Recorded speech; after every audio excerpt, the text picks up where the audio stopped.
Well, good day everyone, it's Liam Garman here, editor of Smart Property Investment and Real Estate Business here at Momentum Media, with a masterclass on a topic that I know a lot of our listeners and a lot of our viewers are very interested in learning more about, how you can make $3,000 a week in passive income. And I have two experts who just published an amazing book, Unlocking How You Can Make $3,000 a week passive income. I'm joined by Ben Kingsley, founder and managing director at Empower Wealth, and Bryce Holdaway, partner at Empower Wealth. Gentlemen, thank you so much for your time to join me on this masterclass. We've got an amazing topic. Yeah, thanks for having us. We're excited. And you guys on the book circuit at the moment. We are. Well, obviously our third book's just come out, Yep. so we and obviously we're super proud in terms of what's the content inside the book. I mean, it's called a playbook for a reason, because it really is all of the frameworks that we've put together over our 30 plus years of doing this, and we really want it to be a reference guide. So to really trying to get some competence into people in terms of understanding how it's possible, because obviously after competence comes confidence, and then we're always big on taking action. So once you're confident enough, you'll either take action yourself or you'll get some professional help in doing that. Now, who's the book targeted towards? I understand that there are a lot of accidental investors in Australia nowadays. We're seeing really a once-in-generation transfer of wealth from older Australians to younger Australians. And a lot of Australians are finding themselves, hey, I'm suddenly a property investor overnight. What can I do with this? Who's the playbook made for?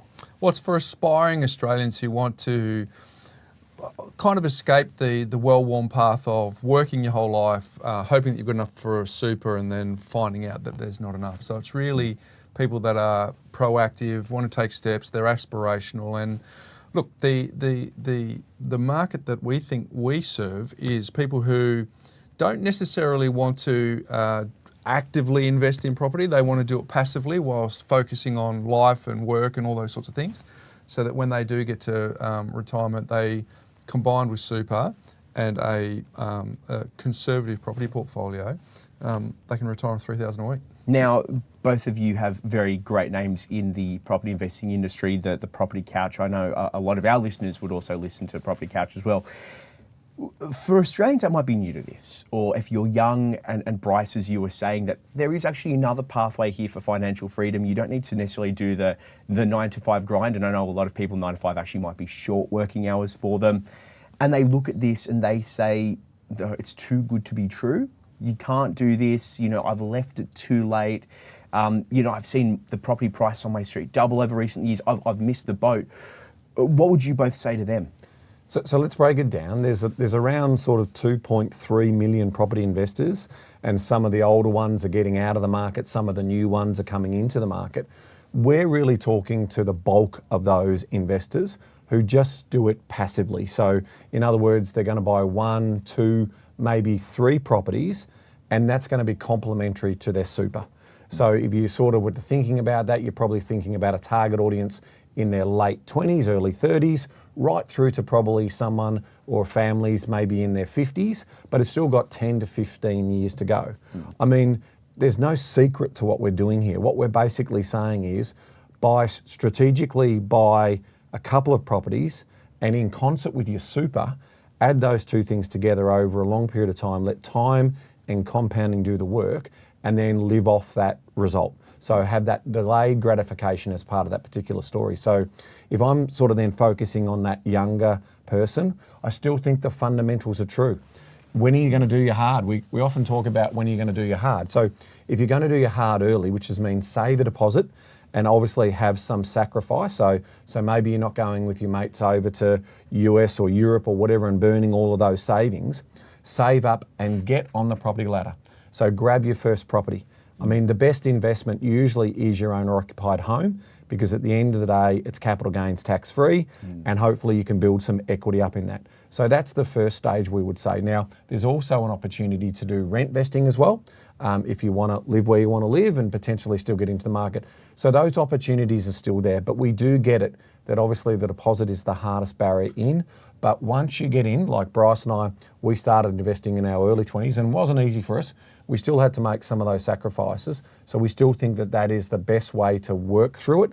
And then obviously in terms of someone who's picking up this book might be a couple or a family, but they've got property and they might have $100,000 of equity in their home, but they've got double household income of around $200,000. This is the perfect strategy for them, because ultimately they can buy one property now and in 2 or 3 years' time potentially look to buy another one. And if they need a third property, and then obviously then let time do its thing, and over time the debt goes down, the income starts to hit the bank account, and you've got that as a comfortable retirement.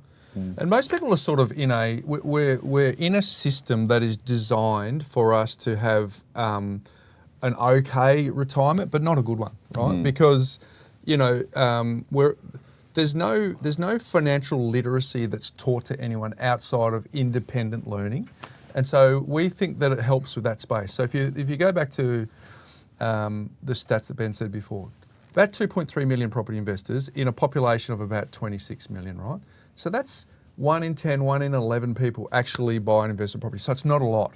So what we're trying to do, so to your point about who is the book aimed at, it's aimed at people who kind of want to get out of that well-worn path and be disappointed at the end of the road, where they just go, hey, listen, of those 2.3 million property investors, so there's the population, there's the amount of people that invest, and of the people that do invest, a very large percentage stop at 1, which is better than none, clearly, statistically, but it's not enough to do what we want to help people do through a passive income. So the person that we're speaking to is someone who doesn't want to do the well-worn path, and they want to actually do something in the asset building column that's not aggressive or active or going to chunk into their time, or it's a conservative approach to Ben's point, where you keep doing super, keep getting on with life, but let's just add 1 or 2, or in some cases 3 investment properties into the mix passively whilst you get on with what you're doing. And then when you get to retirement, you look back and you go, geez, I'm glad I did that, because I had a number of assets that were compounding in my name outside of my family home, which is only going to provide me with shelter when I'm in retirement. I've now got a super capital base to draw on. I've now got an investment property base that, if we've done it right, keeps on bringing in recurring income into the household, so that ideally you have a lifestyle that is really exciting when you retire. And not only that, you're not going to sell the goose to lay the golden egg, because if you've done it right, you should be able to pass these assets on through your family tree, whilst you're still able to enjoy the benefits of them during your retirement years. Which is why it's called a playbook. You build that strategy to get that goal, and Bryce, you said it, it's not going to, one isn't going to give you that financial freedom. You're not going to be sipping Aperol spritzes on the Amalfi Coast on your second holiday of the year by having one. You do need to have a long-term plan, a long-term strategy to get there. Now, I was reading through the book, and in particular, you go into your 5-step formula to retiring on $3,000 a week. Talk us through that formula. Yeah, sure. So the 5 steps are clarify, evaluate, plan, implement, and manage. And one of the best ways to describe that is actually, sort of thinking about going to a GP. Now, a GP, a lot of the people love the fun bit, which is the buying bit, and they rush to that piece. But the reality is we need to diagnose what your situation looks like. So, in our business, we were established in 2007. We've done over 5,000 of these plans for our clients, as an example. And so what we've understood by that is, okay, every household's completely unique. They've got their set of medium, long-term, important, big goals, which we call big rocks in the jar. And so off the back of that, after clarifying, we then evaluate the possibility of that. So again, going back to the medical analogy, I go and see my GP. You say, I'm just, what's my opportunity? Well, I'll check your bloods. I'll do all of the, your sort of general ops in terms of that. And off the back of that, we can start forming a picture in terms of what we've got to work with. So, what are the commitments in the household? And so we start to evaluate that, and then we see whether there's a possibility to actually do something. And so that's when we move into the planning stage. The planning stage is a vital stage where you're assessing the ability to be able to work out the sequencing. So what order are we going to do these things? And then how can we optimize? So what surplus cash have we got? And then how do we put that surplus cash to work? And then once we know that roadmap, and usually we're talking about a portfolio plan here, so we're thinking about 2 or 3 properties in concert with a super like we talked about before, and then off the back of that, we then start working out, okay, buy this property at this price point with this level of debt, see how that impacts that cash flow, and then look, and see in a couple of years' time, we're ready to go again, and ultimately we do that projection, and so then implementation is off the back of that, we jump into, okay, well, where are we going to buy? Or what's the brief? What's the capital growth target that we're looking for? What's the yield income target that we're looking for, the rental income? And it's those combinations will then determine the type of asset we're going to buy and what location we're going to buy in that. And then ultimately the manage, like any sort of good business, you've got to basically manage that process. And so that's not just in the implementation, but it's also in the process of checking in, making sure everything's in order. If there's any surprises around cash flow shocks or anything like that, we also want to make sure that they're built in as part of that process. And I guess the overarching theme of that is property investing is a process, not an event. And what we've observed is that people want to jump straight into the portals, right? So I'm going to invest in property, great, let's go into an online portal, which is step 4. That's the event, But if we back up the truck, it's a snapshot of where we are, and then based on where you are, let's sort of have a think about what opportunities exist, and then there's a plan, then we implement, and then we fine tune and tweak. It's important. Now, if you're a first-time investor, 5-step process. But what about if you're an experienced investor? 5-step process. Yes. Yep. Same deal. It's just a circular loop. It's a flywheel. Because once you've completed the first one and you've got to step 5, which is manage, what do? You clarify and you go, am I going again? Is it part of my plan? Do I need to buy another investment property? Do I have enough? Should I retire out the debt? Do I actually need another one? Am I one of those people that only has one and I need to consider having 2? Or do I have 7 and that's enough? Should I go into debt retirement phase? So it's a flywheel. It's not a linear line, it's a flywheel. And so whether you're a first-time investor or an experienced investor, 5 steps no matter what. Now, this raises some very good questions because, Bryce, Ben, I can't remember which one you said before about the financial literacy. And on this podcast specifically, it's one of those barbecue questions, right? When people know that you work in property investing or you have a property investing podcast, and there's always the barbecue questions and people want to talk about property. And there are times where you talk to people and you're like, well, actually, the financial literacy, even of some investors, can be quite low, which is why you need to partner with experts, why you need that professional education, even if it's through podcasts, through upskilling, to bring your financial literacy up high. And I do multiple of these podcasts a week, and I still learn. And so, well, if I speak to 3 or 4 professionals a week, and after a year or two, and I'm like, I didn't even know that nugget of information, I'd go home and text my wife, I got this really good nugget of information. There's always more to learn. For people that might be beginning their journey or at the start of that journey, or might be accidental investors with 1 or 2 that kind of accumulated, what do these 5 steps look like tangibly? Now, obviously, this isn't financial advice, but maybe just giving an example, because I know, Bryce, you were talking about the kind of debt consolidation and restructuring. What might that look like for, there's no typical investor, but maybe some recent case studies? Well, to your financial literacy point, I think the biggest step back we want to do is have a paradigm shift, because the schooling system teaches us how to work for money, and what we want to do is change our paradigm to have our money work for us. So once you get that subtle shift, that's when you start to go, oh, this kind of makes sense, because my profession gets me an income that brings income through the door. And for what most people do in Middle Australia is they get their income, they do it on liabilities, which is their home and their car and their credit cards and stuff, goes out to the expenses and they've got none left over. So what we're trying to say is we want to carve off a little bit of that so that you can still have your expenses. You've obviously got to put a roof over your head, all those sorts of things. But we've carved off this little piece here that we're going to buy assets with. And for us, clearly, our preference is residential real estate for a number of reasons, which you can get into if you like. But we want to carve off a little bit of that so that we can put that into residential real estate. So that's the overarching starting point to financial literacy. We work for money, we want money working for us. So then the 5 steps then go, well, the plan is the cornerstone of actually showing how we can get our money working for us. So if that's the cornerstone, what do we need to do before that? Well, we've got to make sure we understand that there's 4 levers within any household which are different. Your 4 levers are different to Ben's 4 levers, which are different to mine. time, target, income and expense. And I think the mistake that a lot of people make is we're all playing the same game. We're all doing the same thing with money, and the answer is we're not. Your time frame is different to mine. What you want out of your life is different to mine. So once we work out the time, target, income and expense, we can build a plan, and it comes from going upstream. Where are we at? The clarifying. The evaluation comes from just spending a bit of time to go, what are the opportunities that exist here before we go downstream?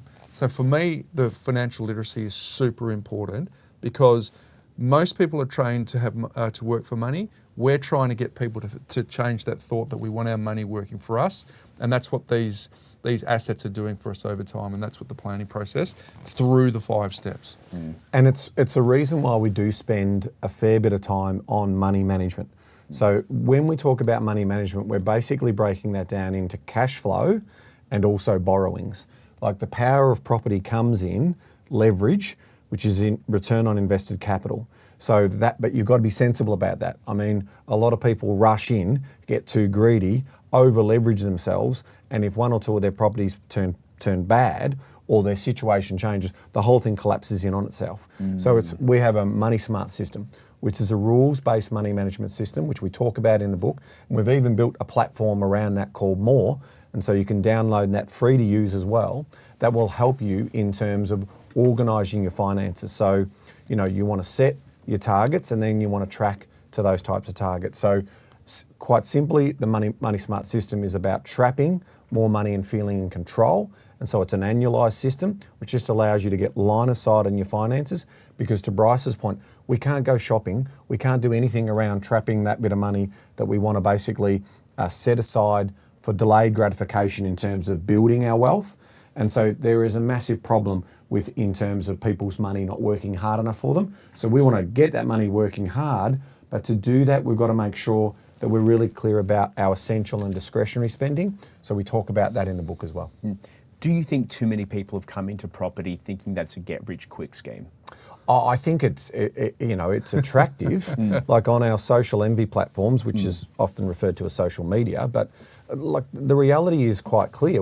If we all had a choice to make the most amount of money in the shortest possible time with the least amount of risk and invest, of course everyone would do it. So we understand, how it attracts people, and that's why outside of property we've got regulation that doesn't allow financial planners to do that and talk about that in other classes. But in property we do still have cowboys out there who are promoting this get rich quick or these really, really quick returns. And so we come back to what we were talking before about. There might be 1% of the total number of property investors who that's the pathway that they're on, and they want to be super aggressive. And you might even have 100,000 who want to be a lot more active in the sense that they want to do renovations and subdivisions and developments and those type of things. Again, great for them, high risk, high reward. Who we're talking to is everyday Australians who just basically want to say, you know what, I've got a great life. I want to be able to make sure that I can live that life now, but I also got some money working for me in the background, and we can do that through sensible yet accelerated investments through borrowings that allow us to control a higher value asset of which we get a return on. And the only reason I said that, by the way, is because, Bryce, what you were saying before about jumping straight into the event. And my first property journey, I dodged a bullet. I dodged a bullet because I started searching online. And then this was 4 or 5 years ago. I'm like, the Brisbane market, everyone's talking about Brisbane. Everyone's talking about Brisbane. And then because I didn't understand, I jumped right into what is a suburb that I think's kind of blue chip. And we were buying realistically in some of these suburbs where you've already had the capital growth, buying at what was not the top, but quite high up in the growth cycle. And I look back at that same suburb now, it's gone up maybe 7% a year because it was at the top. In Brisbane, it was already a hot suburb. And I look back at that and say, thank God I didn't, because that would have held back my journey so much because I went straight to the event rather than doing the research, rather than understanding the steps. Throughout this webcast so far, throughout this masterclass so far, we've made mentions to, but we haven't really dived into active versus passive investing. Gents, if I could get some insight into what the difference between the two is, what the pros and the cons, and what you think, which one's better, or maybe it's situational depending on the investor. It always comes down to that, doesn't it, mate? Well, yeah, I guess there's technical definitions, but the basic definition for us is active is where you are, where you're jumping in and you're turning the activity of property into some form of labour, whether it's development or subdivision or renovation. Like there's an active need for me to be in the property market versus passive, which we talk about in our books, which is 10 hours a year, right? Yep. So they're the basic definitions of, for a lot of people who are, you know, we've got kids, you know, people got busy lives, right? So Sure. who has the time to get home from a demanding work life during the week and then change frame and quickly go around to that property around the corner and give it another coat of paint, or look at the plans, or get the email back from the engineering of the property development that they're doing around the corner, or which builder do I need to get the tenders out for? Like, if you actually think about what you need to do to be an active investor, for a lot of people it's out of the question. So for us, passive is we've got a life that we're doing, and we realise that we're having a little look over the hill, and by the time I get to retirement, I'm not happy with super alone. I actually want to make sure that I've got more. So I'm going to add a couple of investment properties into my portfolio and just get on with life. So for us, that's passive. For active is for the people who just love it. Probably two definitions. The people that love it and they're good at it and they can turn apples into apple pie, and there's an accelerated return that you can get from that. So they take on more risk because they want the expectation of the higher return. And if they're reasonably skilled and got good knowledge in it, they reduce the risk. So that's one lane. But the other lane is the people who go, I probably should be passive, but I get seduced by what they're doing over there, so I'll go and have a swing at that, and then it just enters a world of pain for them. So we put them into 5 categories. In the book, we talk about active worker. So the active worker is someone who's making a decision to go in the business of trading property. So they're going to develop and trade and turn properties over. That's how they're going to make their money. Then you've got the active weekender, who might be someone who actually, I bring some skill to the table. It could be I'm a draftsman, or I'm someone who's got a trade, or I've got a group. And so ultimately off the back of that, I can potentially then be a little bit more hands-on and turn a little bit of apple into apple pie. Then you've got the sort of the project manager, the active weekender. So off the back of the project management, it's like, so all of these still require your time. I'm still, even in the project management where I'm potentially outsourcing, I'm like, I've still got to make hundreds, if not thousands of decisions around what's going to happen if I'm doing a renovation or if I'm doing a build or a subdivision, and I'm going to have to manage all of the professionals as part of that process. And then what we've got is the passive investor, who is really what we call the mainstream investor. They're the ones with the 1, 2, 3 type properties. And in passive, we're basically talking about you're not a day trader on the market, you're not trading shares, you're basically a value investor. You're holding the property for the long term. You are playing the long game here, and ultimately off the back of that, it shouldn't take you any more than 10 hours a year to manage that portfolio. So if you've got yourself a good platform that you can track all your transactions and so forth, that's simple. And then ultimately you've got a professional property manager who's looking after it, and set and forget. And then every 6 months you're getting a inspection on the property. Okay, let's be proactive on that. At the end of the day, you want your tenant to have safe and quiet enjoyment of the property. And then the last one is the pure investor.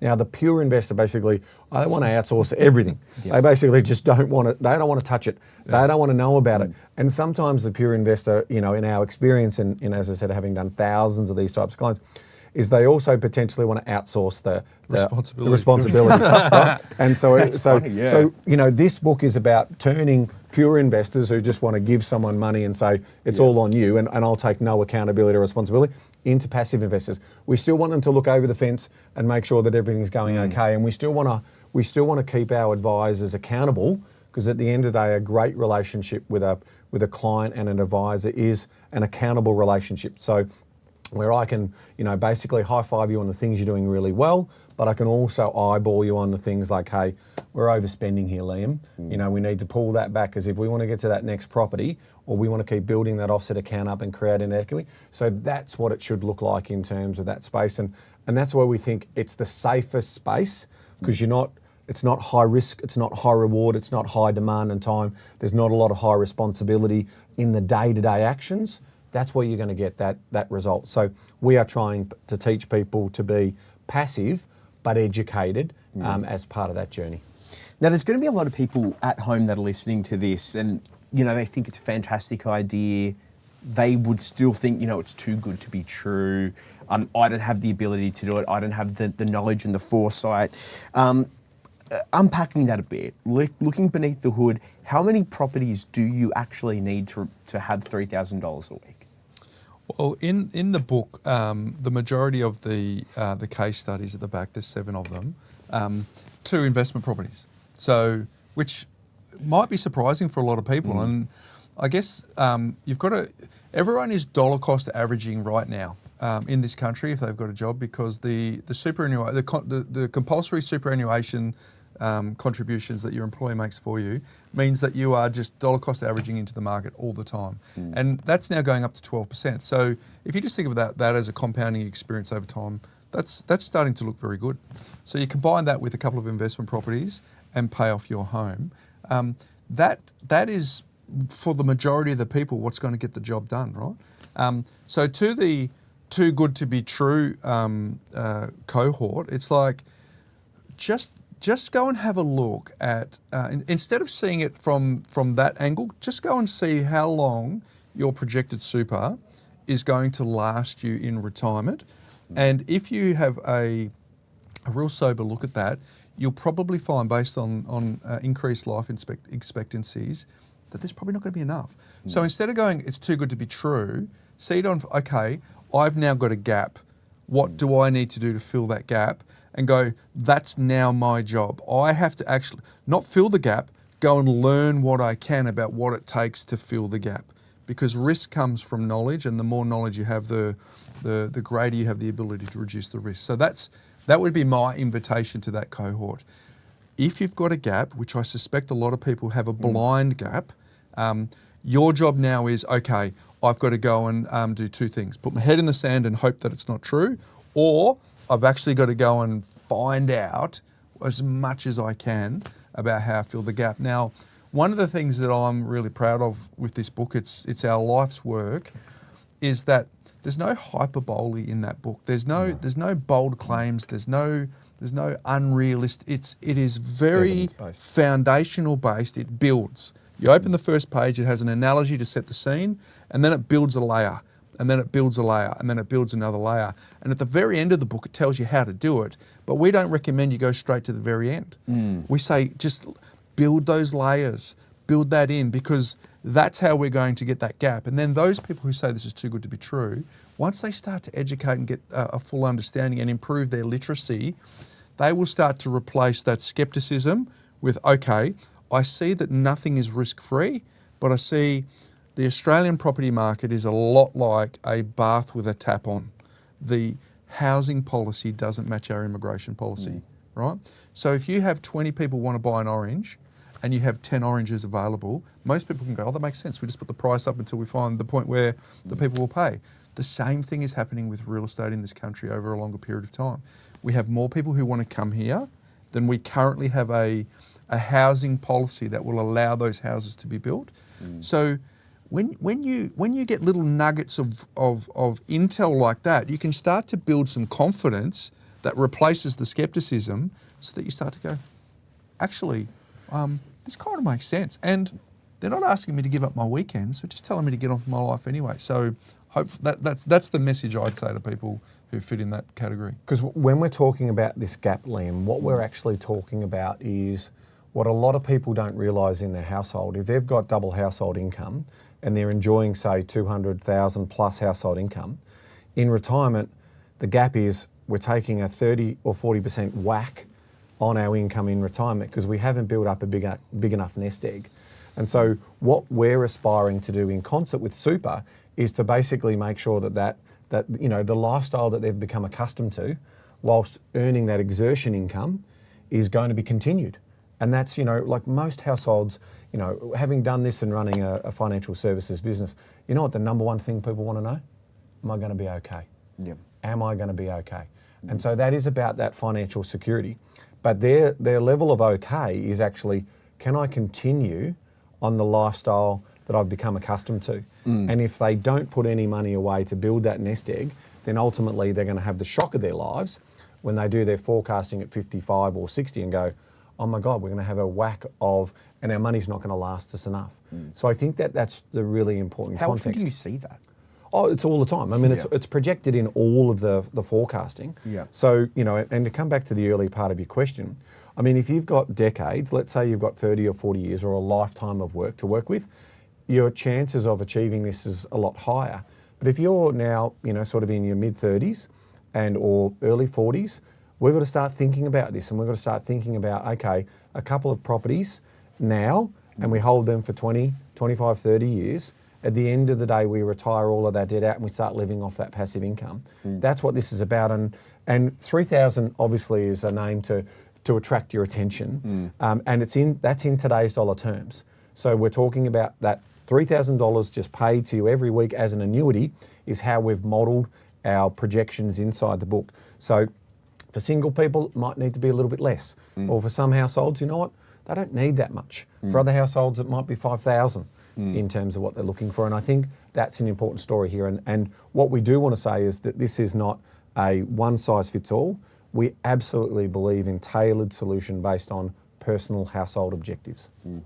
Now, another thing that I think is hiding in plain sight too, Liam, is someone could look at our book and go, 3,000 a week, that's 156,000 a year. My household income's 220 at the moment. That's actually a pay cut. And if we can deconstruct that a little bit, I think people will really be surprised that when you retire on 3,000 a week, imagine right now if we removed your mortgage payment. Imagine if we right now removed the costs that it takes to pay off your car loan. Imagine if all the costs that you have right now to keep food on your table for the kids, school fees for your kids, activities for your kids, sport for your... Imagine all of the family rearing costs that you have now. Imagine we just strip that out of your budget. So no mortgage payment, no car payment, no payment for the kids, and now you've got 156,000 a year. Will you be cheering? You'd be celebrating. Not only that, you'd go, that's actually more than I need. So there's two things that hopefully gets people excited. Number one is, well, actually, I can actually see that when I retire, I'm going to have more than I currently have as a purchasing power now. That's one. Or two, they might go, actually, that's more than I need. I actually might bring my retirement forward because I don't need as much as I thought I needed. And I think that's hiding in plain sight because a lot of people just go, this is how much I earn now, therefore this is how much I need in retirement. No, a lot of those costs will actually be stripped out to the point where once the penny drops on that, you have that aha moment, you might go, my goal might actually be less than I ordinarily thought it was. I might actually be able to retire sooner. That Amalfi Coast holiday might actually be back in play. Yeah, multiple times a year. But that's the thing, what's the saying, you shoot for the stars, you'll hit the moon. So if you factor in that plan from the younger you are, the more likely you are to hit it. And you get to that point where a few decades down the track and you go to reset, I'm actually overperforming where I thought no one's going to be sad that they overperformed. No one's going to be sad a few decades down the track. It's like, oh no, I saved too much and I bought too many investment properties and now my passive income is going to be too high. No one's going to think that. So I think it's a fantastic notion, though obviously these things all come with sacrifice throughout those years. And in particular, I know the book speaks about it, but the mindset shift that people need to transform their financial habits. Ben, Bryce, can you talk us into that? Sorry, I threw across the both of you. Yeah, that's right. Look, I'll start. I mean, at the end of the day, it's about planning to become what you plan to become. And so if you don't know, if you're problem aware, then it becomes a behavioural thing that you have to change, right? Unfortunately, a lot of people remain problem aware. They continue to keep their head in the sand, right? Sorry, problem unaware. So, heads in the sand. So the part of work that we like to do in terms of about teaching people to take action still comes back down to the fundamentals. So in the book, we talk about A, B, C, D. Okay, so that's asset selection, borrowing power, cash flow management, and defence. Now, what we're talking about there, because if you can get competencies around those, it comes back to confidence. Confidence leads to action. So when we are talking about, cash flow, we want to make sure that you feel in control of your money. If you're not in control of your money, you're going to false start so many times. And we would actually encourage you not to invest in property because at the end of the day, it's high entry costs. And if you can't hold and sustain that property for a medium to longer term period, you're actually probably more likely to lose money because of the costs coming in and the costs going out, capital gains and all of those other aspects that go with it. So this is a long play. We're in it for the long term, is part of the fundamentals that I like to think about. And how would you go about advising your clients, which you both would have seen many times, where there are people that want to get into property investment, but they don't necessarily have that behaviour, that mindset that they're being smart with their money? Well, I think again, like we've got the book here, and our second book was Make Money Simple Again, which was the Money Smarts rules-based system, and we built a platform off the back of that. I mentioned it earlier, called More. It's free to use, so you're going to have to build those types of behaviours. But the first thing we need to see is, coming back to the doctor analogy, I need a snapshot of your health.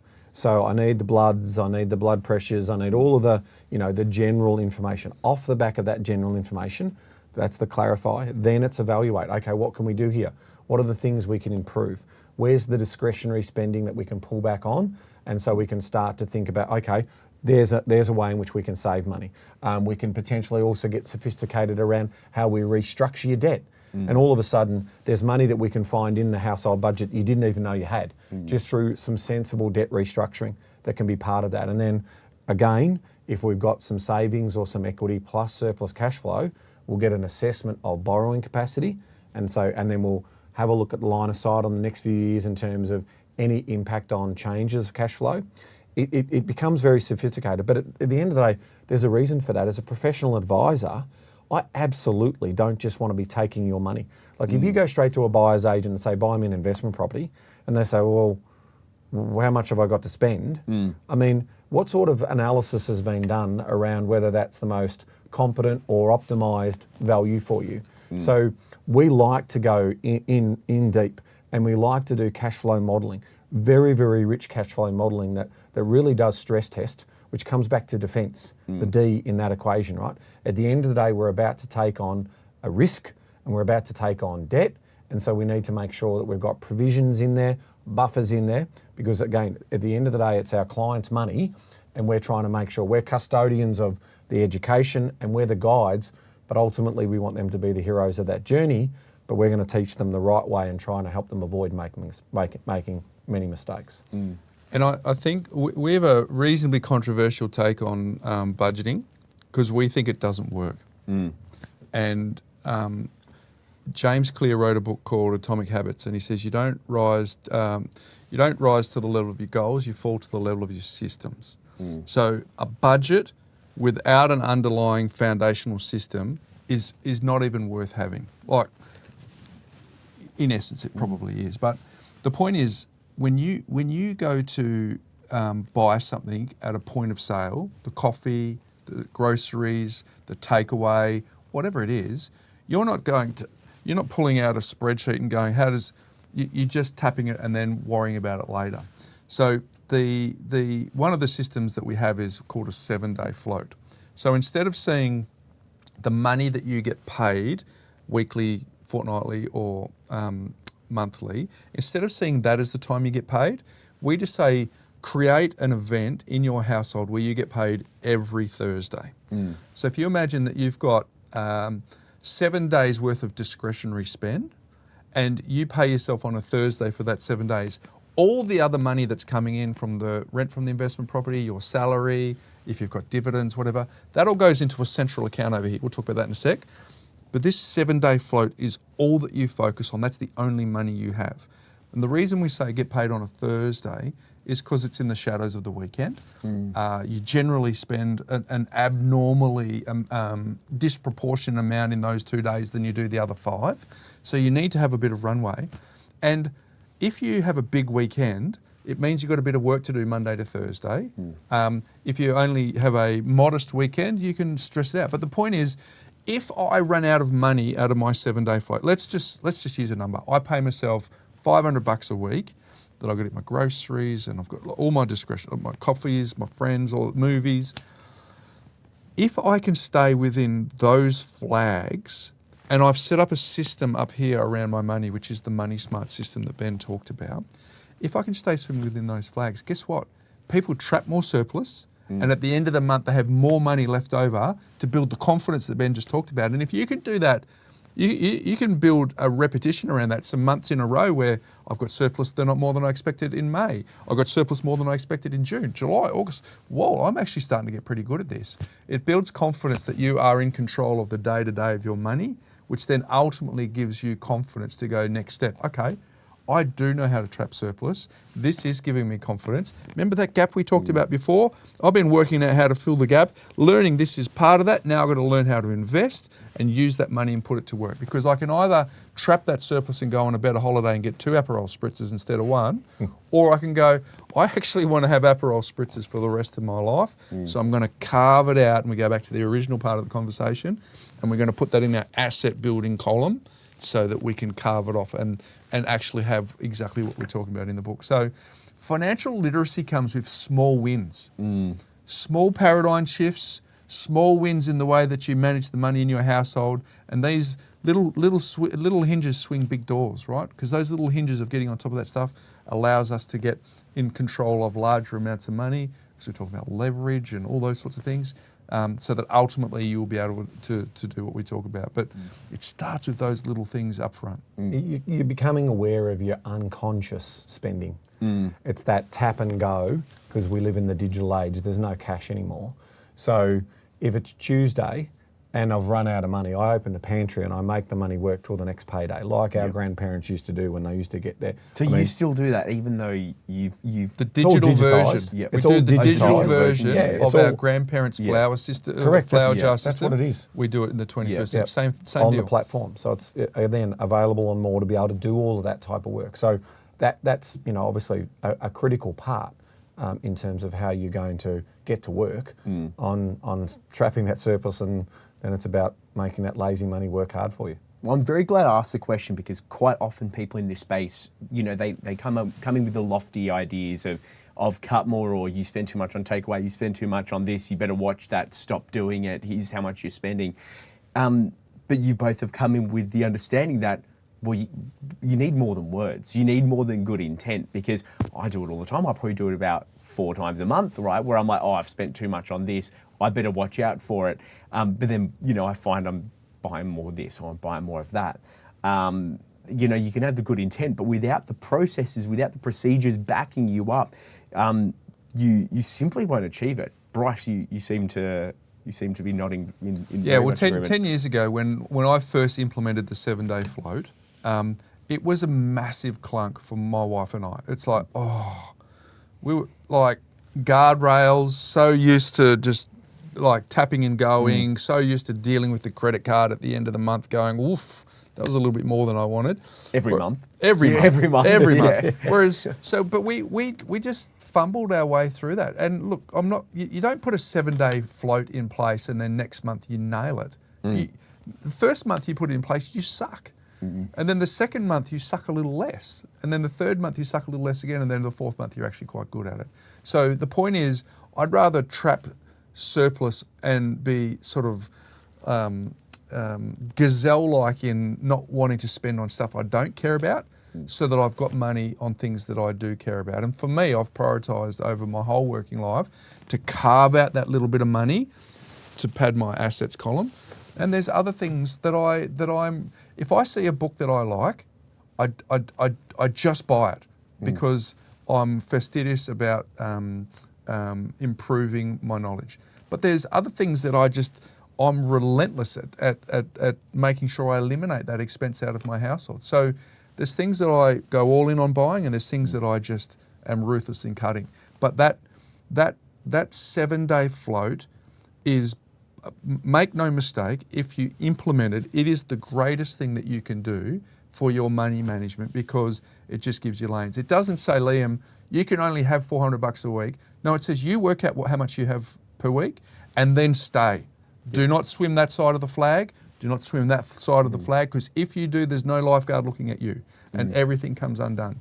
So if you do those things, you will get a run rate on that, and then eventually the amount of clients that we have that just get fired up by that, because they go, oh, I can see it now and it's not actually impacting my life. And I feel there's this little mini challenge and these little mini goals that I try and stay within the rails.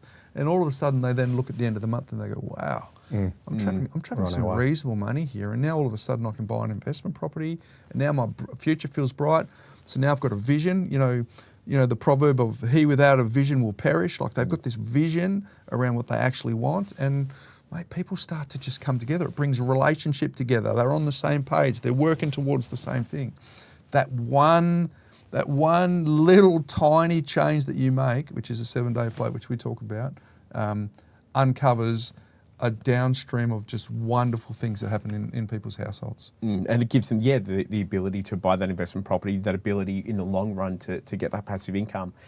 Now, a lot of people would, be looking at the news. They see the house on the street that goes for sale, and they're like, "Wow, some of these figures are just mind blowing." And the market is hot at the moment.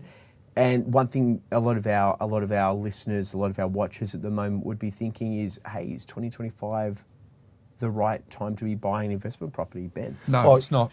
Never invest ever again. All of the growth has been done. It wouldn't be a property masterclass if we didn't talk about asset selection and talking about the markets itself. Look, we've taken a view in the long time that we've been doing this, and as I said, we've been doing this since 2007 professionally as well through our business.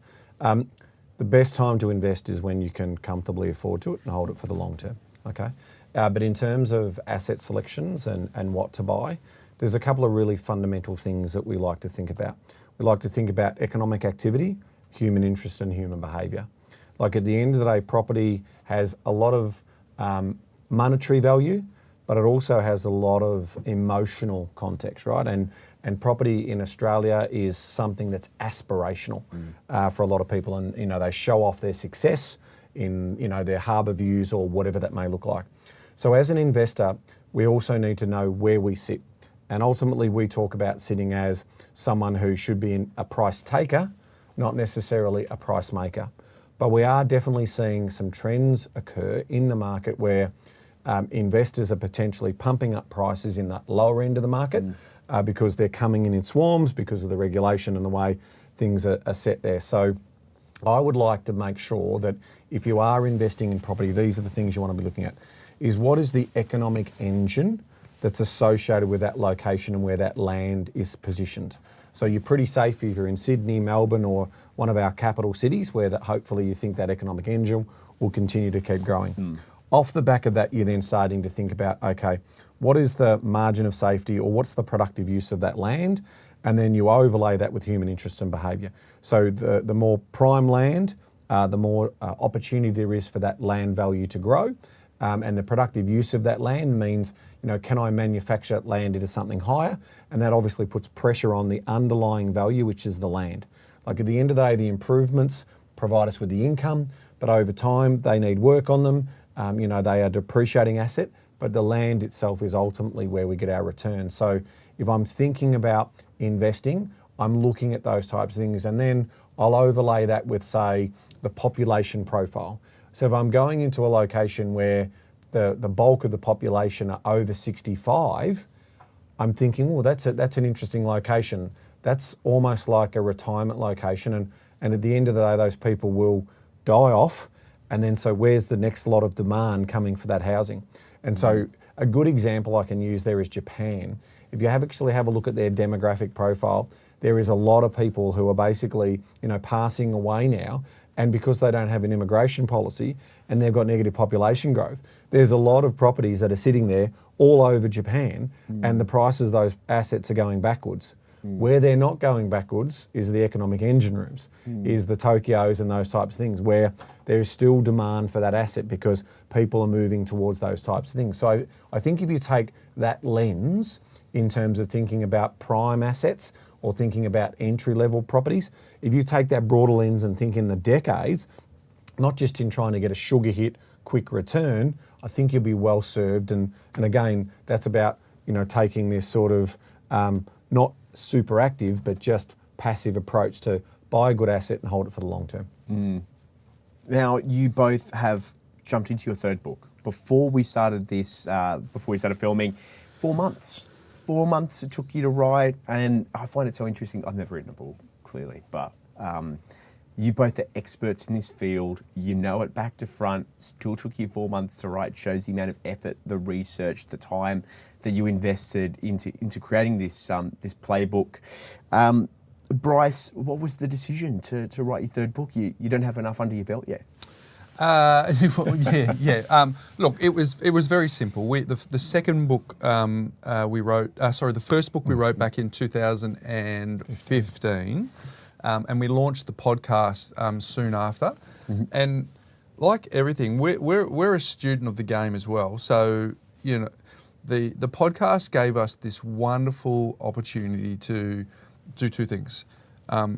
Refine our craft, because to be able to teach is we have to continually be evolving in the information we know and the understanding we have of our craft. And we got some of the greatest minds in this country when it comes to property finance and money management on the couch. So it kind of makes sense that the frameworks that we created over that journey of the podcast weren't in the first book.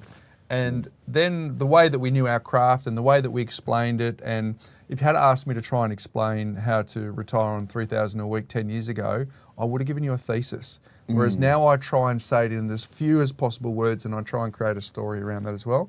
So we got better at explaining our frameworks, at explaining how people should do it, and we also got better at distilling it down to a simple conversation. So that was the backdrop of saying, I think we've got another contribution to make here to the property investment landscape. I think our life's work has been curated in a way where we're so incredibly proud of it.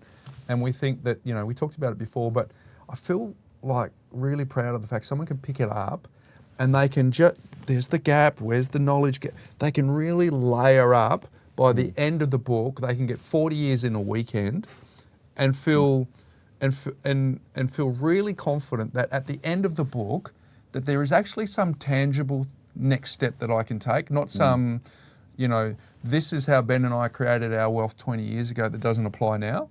It's actually, Ben and I put it in the book. We actually think that if you pick up the book in 2037, in 2053, the majority of the book will still apply because of the evergreen principles, right? So it's just an update. Ben and I skilled up. We met some more people. Our own journey matured. We brought that all together and put it into the book, and feel like it's the best content that we've contributed to the marketplace. And we've been contributing content for a while now. Yeah, and obviously through the business, we've got over 100 staff across our group, and ultimately, they are collective wisdom, collecting. We've got hundreds of years of experience, and we're, this is not a book of what am I saying? It's not a book it's a practical book, right? It's not evergreen. It's not theory. All of this has been built off the back of how we're actually teaching and educating and guiding our clients every day as well. So I think that's also true. So we sort of get a thesis and we think about it, we study it, we backtest it, and then we start talking about it with our clients. It resonates with those, our advisors believe in it in terms of that. So yeah, it's a practical book that's also proven to help the over 5,000 customers that have done a property strategy with us. And we've bought thousands of properties for those clients. So, if you think about closing out the loop, we've been able to get all of that information and bring it to market in something that's digestible. Would you go out and spend $1 million just off the back of reading this book? I hope not. I'd hope that you would potentially get some advice and stress test it, use some professional guidance. But at the end of the day, you're also not going to get the wool pulled over your eyes. Remember, property investing is unregulated in this country. So anyone can put on a suit, tell a story, and you can potentially fall for that story as a silver bullet, get rich quick approach. And so what we are definitely saying is, if you've got this knowledge, you can at least ask some interesting questions of that so-called advisor or buyer's agent and see and test their knowledge in this particular space. So if they've got no knowledge of how to set goals, about risk profiles, about sort of making sure that everything's aligned to a greater good and a greater purpose for the outcome for the client, or they don't understand some of the principles in the book around margin of safety, productive use of land, all of then who are you talking to? And maybe they're not the right business for you. And that's a fantastic insight, because you come in here, it's almost like a bit of a university degree in your back pocket. I studied commerce at university, I can't remember any of it, and it's really it is through professional education like this, where you learn from people that have done it before, you've learned from people that have worked in the industry, and you gather that. And what better way to support yourself with financial success than to teach yourself, or to rely on books like this, to teach yourself before you speak to the expert? Because that way you can see through. And Bryce and Ben, you both know this probably more than anyone, because you work so closely with the industry, about how many people are out there that are maybe encouraging people to buy assets that don't really tick the boxes. Well, let me give you a perfect example. We know through our economics, the courses that we did at school and university, supply and demand. So obviously if demand exceeds supply, then there's pressure on price, right? But we also, so we think, okay, it's just a demand and supply story. Well, that might be the truth in the short term, but what we also know through economic human interest and human behaviour is that right through history, there's littered situations of price bubbles. Whether it be tulips, or whether it be ostriches, or whether it be all these types of fancy exotic things. And so what's happened in those particular times is that sentiment or irrational exuberance has kicked in. So if I'm looking at the data and I'm measuring demand and supply, and it's a fabulous indicator for short-term capital growth, but off the back of that, is that the true price? Like, is that the fundamental value, or have we moved past fundamental value? Oh, well, the demand and supply still looks good. There's a shortage here, so let's watch it run. And then the problem with that is what happens next. So if we've had a great run, does the property market continue to keep going up for that particular market?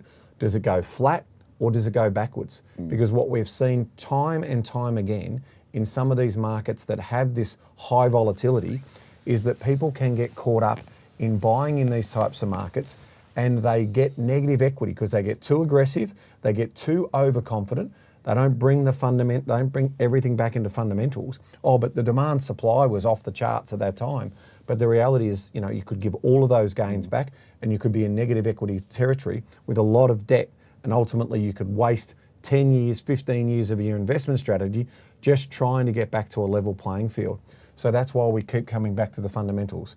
We've been doing this for decades, and the fundamentals are still, you need to make sure that there's sustained economic activity in that area, and you need to make sure that in terms of why is the population going there? Well, they're probably going there for the jobs, and if the jobs aren't there, then the population isn't going to come, and if the population doesn't come, what happens to demand then? Because the supply's there, but the demand's not. So that's when we start to see poor performance in those types of assets. So if you think like that over the long term, I think you're going to be well served. Now, one thing I haven't asked you both, conscious of time, is how can someone get a hold of the book? Well, if they go to any good booksellers, they'll be able to get that, or they can go to thepropertycouch.com.au and we'll have a link there as well. Or if anyone's interested in just learning a little bit more about their sort of financial literacy and the topics that we've been talking about now, the first 20 episodes of our podcast we think are foundational listening, right? Because if you understand what we talk about, and they 10 years ago, but they apply now more than ever. If you understand the first 20 episodes of the podcast, you are doing yourself an extraordinary favour on narrowing that financial literacy gap that we've been talking about through this conversation. So any good bookstore, go to the Property Couch, listen to those first 20 episodes, or if someone was interested in actually going, you know what, I'm actually ready to take action, if they just reach out to us at the business, which is empowerwealth.com.au, we'd love to serve them there. Oh, fantastic. Now, gents, I think that is all we have time for today. Thank you so much for joining me on the masterclass. Thanks for having us.